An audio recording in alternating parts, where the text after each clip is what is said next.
নবীদের মুজিজা হলো সত্য। ইউসুফ আলাইহিস সালাতু ওয়াস সালামকে হারিয়ে ইয়াকুব আলাইহিস সালাম কান্নাকাটি শুরু করছিলেন। ইউসুফ আলাইহিস সালামকে যখন ভাইয়েরা কুয়ার মধ্যে ফেলে দিলেন, আমার আল্লাহ তাআলা ওই কুয়া থেকে মিশরের সিংহাসনের আসনে বসায় দিয়েছেন আশুরার দিন। কোন দিন? উমদাতুল কারি 17 নম্বর খণ্ড 135 নম্বর পৃষ্ঠায় এই নিয়ামতগুলির কথা আছে। আমার ভাইরা, কান্না করতে করতে ইয়াকুব আলাইহিস সালামের চোখ যখন অন্ধ হয়ে গেলেন, তখন ইউসুফ আলাইহিস সালাম যে জামাটা পাঠিয়ে দিয়েছিলেন যে আমার বাবাকে জামাটা দিও, তখন ইউসুফ আলাইহিস সালামের সেই জামাটা যখন ইয়াকুব আলাইহিস সালাম চোখের সামনে দেখার জন্য ধরলেন, আমার সন্তানের জামা কেমন, তখনও তার চোখ অন্ধ, আবেগে চোখের সামনে নিছেন যে আমার সন্তানের জামাটা কেমন। সঙ্গে সঙ্গে আল্লাহ এই আশুরার দিনে তার চোখের জ্যোতি ফিরিয়ে দেয়। আমার ভাইরা, ৫ম নাম্বার হলো, বলে না রাখে আল্লাহ, রাখে আল্লাহ মারে কে। 11 ভাই ইউসুফ আলাইহিস সালামকে কুয়ায় ফেললেন মারার জন্য। এটা জানে না যে ওই কুয়ার টানেল হলো মিশরের সিংহাসন। কুয়ায় ফেলা মানেই মিশরের সিংহাসনে পৌঁছে যাওয়া। সুবহানাল্লাহ বলে। সেটা ছিল এই আশুরার দিন। আমার ভাইরা, সত্যের বিজয় হবে। মুসা আলাইহিস সালামকে ফিরাউনের হাত থেকে নদীপথে রাস্তা করে দিয়েছিলেন আল্লাহ সুবহানাহু ওয়া তাআলা আশুরার দিনে। এই ঘটনাটা অনেক লম্বা, আমি ঘটনা বলতে চাচ্ছি না।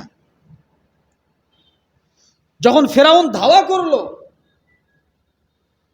মুসা আলাইহিস সালাতু ওয়াস সালামের সঙ্গে সেই সময় তাফসীরের কিতাবের মধ্যে আসছে প্রায় 18 লক্ষ বনি ইসরাইল সাথে ছিল। কত? 18 লক্ষ। 18 লক্ষ বনি ইসরাইলকে সাথে নিয়ে রাতের অন্ধকারে তিনি মিশর থেকে রওনা করলেন, সিরিয়ায় চলে যাবেন। মাঝখানে রাতের অন্ধকারে যখন সামনে এগুলো, পিছনে ফিরাউনের দল প্রায় 20 লক্ষ সৈনিক। কয় লক্ষ? 20 লক্ষ সৈনিক নিয়ে মুসাকে ধরার জন্য সামনে অগ্রসর হচ্ছে। আর মুসা আলাইহিস সালাম 18 লক্ষ বনি ইসরাইল নিয়ে মিশর পাড়ি দিচ্ছেন। এদিকে ফিরাউন, সামনে কি? সামনে কি? নদী। যখন নদী সামনে বেজে গেল, বনি ইসরাইলের কিছু সংখ্যক লোক মুসা আলাইহিস সালামকে বললেন, আমরা তো আর রক্ষা পেলাম না, সামনে নদী, পিছনে ফিরাউন, আমাদের অবস্থা খারাপ। মুসা আলাইহিস সালাম বললেন, চুপ করো, কি বলো তুমি? আমি যে আল্লাহর দিকে পথ রওনা করেছি, যে আল্লাহর ইশারায় পথ রওনা করেছি, ওই আল্লাহ আমার সঙ্গে আছে, আমাদেরকে ফিরাউনের হাতে মারবেন না। এটা ছিল তার ইয়াকিন, বিশ্বাস। আমরা তো ইয়াকিন বিশ্বাস করতে পারি না, অর্ধেক ভগবান অর্ধেক আল্লাহ। কিছু সময় ভগবান, কিছু সময় আল্লাহ, আছে না? এই কথা যখন বললেন, মুসা আলাইহিস সালাতু ওয়াস সালাম আল্লাহর কাছে মেসেজ পাঠিয়ে দিলেন, ট্যাক্স ফ্যাক্স করে দিলেন রব্বুল আলামিন। এখন পিছনে হলো ফিরাউন, তার দলবল সৈন্যবাহিনী, সামনে হলো নদী। এখন কি করব আল্লাহ? রব্বুল আলামিন সঙ্গে সঙ্গে ডাক দিয়ে বলেন, মুসা রে, হাতের মধ্যে যে লাঠি আছে, লাঠিটা দিয়ে নদীতে একটা বাড়ি মারো। সঙ্গে সঙ্গে যখন হাতের লাঠি দিয়া নদীতে বাড়ি মারা হলো, সঙ্গে সঙ্গে 12টা রাস্তা আল্লাহ তাআলা মুসা আলাইহিস সালাম এবং বনি ইসরাইলের জন্য তৈরি করে দিলেন। কয়টা রাস্তা? কথা বলেন। কারণ 12টা গোত্রের লোক বনি ইসরাইলের সঙ্গে ছিল। একসঙ্গে যাও না তোমরা, এক একজন এক এক দিক দিয়ে যাও। পথ রওনা করছেন। এটার পথ কত? এই নদীর পথটা ছিল প্রায় 10 মাইল। কত মাইল? কত মাইল? 14 কিলোর উপরে রাস্তা। এখন মুসা আলাইহিস সালাম সঙ্গে বনী ইসরাইল নিয়ে যাচ্ছে, রাস্তাটা হয়েছে বরফের, কিসের? নিচে বরফ, সাইড দিয়ে বরফ, পানিকে আল্লাহ আলাদা করে দিছেন। এদিকের পানি এদিকে আসবে না, এদিকের পানি এদিকে যাবে না।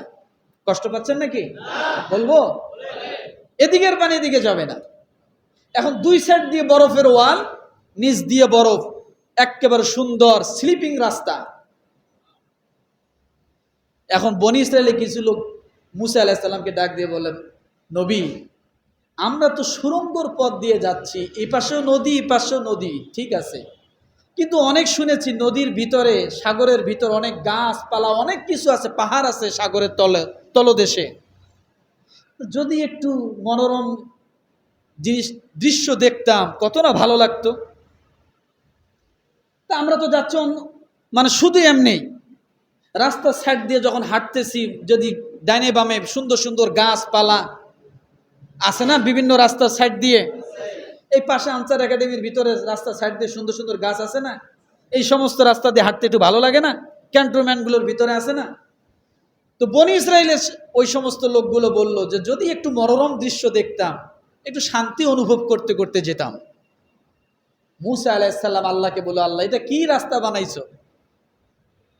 কিছুই তো দেখা যায় না। আল্লাহ তাআলা বললেন, আরেকটা বাড়ি দাও। বাড়ি দেওয়ার সঙ্গে সঙ্গে গাছ সিস্টেম হয়ে গেল। কি সিস্টেম হয়ে গেল? গ্লাস সিস্টেম হয়ে গেল।